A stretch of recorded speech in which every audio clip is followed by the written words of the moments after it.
Hi, I'm Jason Grover for ThatShelf.com. We're here to look at the 10,000 Maniacs MTV Unplugged record.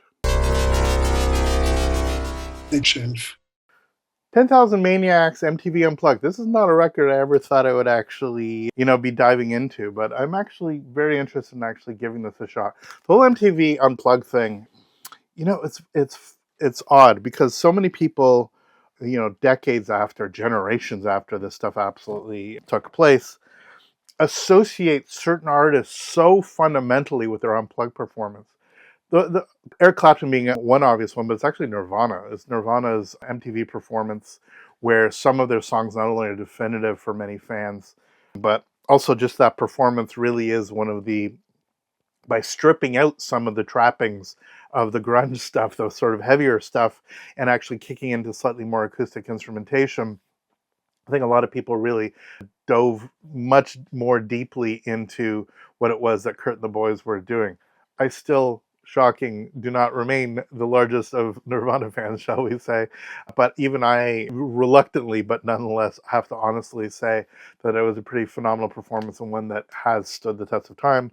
I have a bunch of the Unplugged stuff. I would love this Unplugged series to actually continue in more official ways.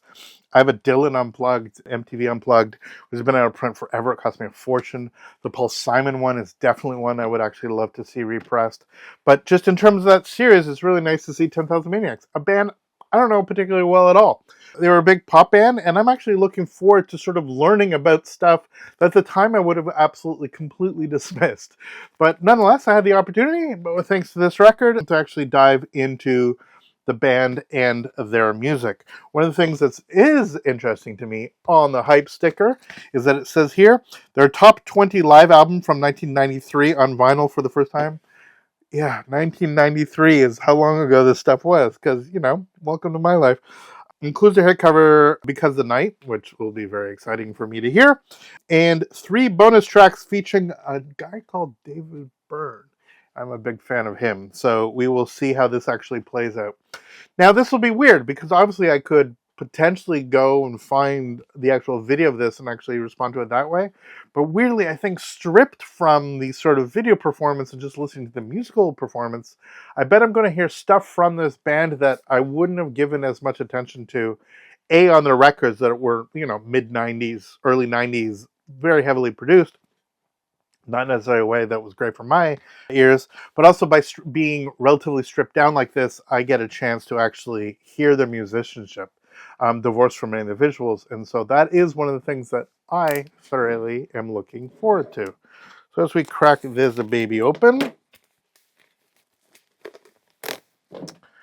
we have here a lovely photo of Ms. Merchant. Just kidding. The sort of the biggest star that came out of this band, and this very much was a band. Natalie Merchant, Jerome Augustiniak.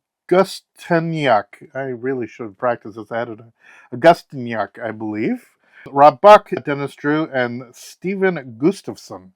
So look at me knowing nothing about this band, but again, this is one of the great things about music, is that it's never too late to actually dig into something and learn about it for the first time. This is a new record for me, a new band for me in fundamental ways.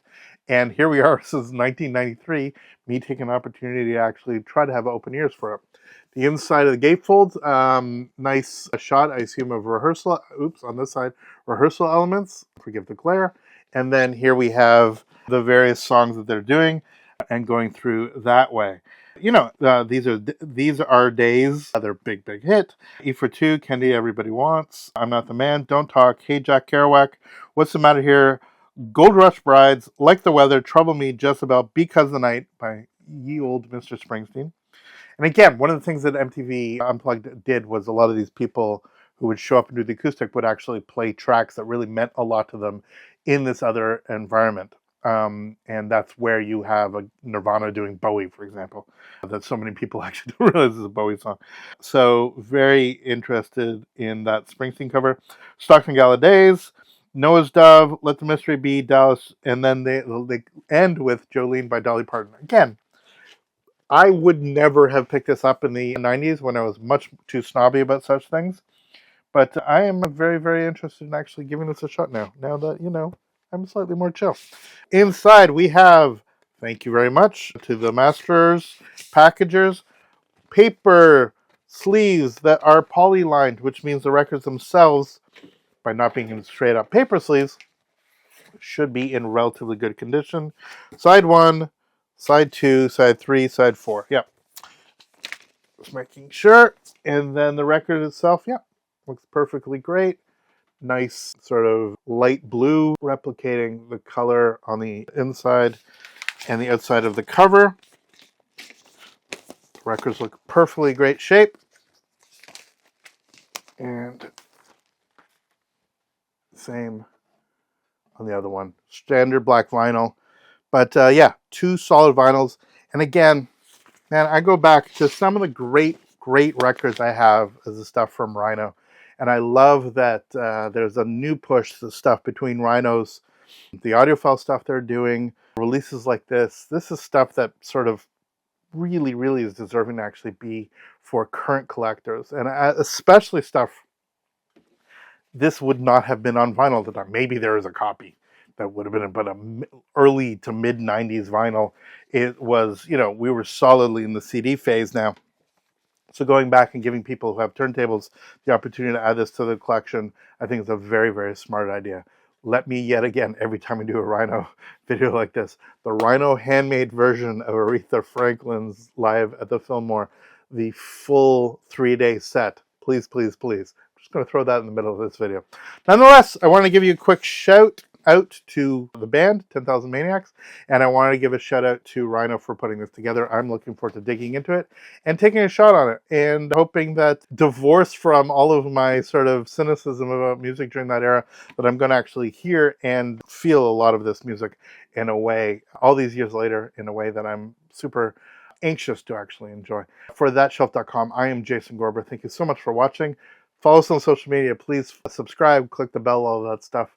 And we will see you next video. All the best. Take care.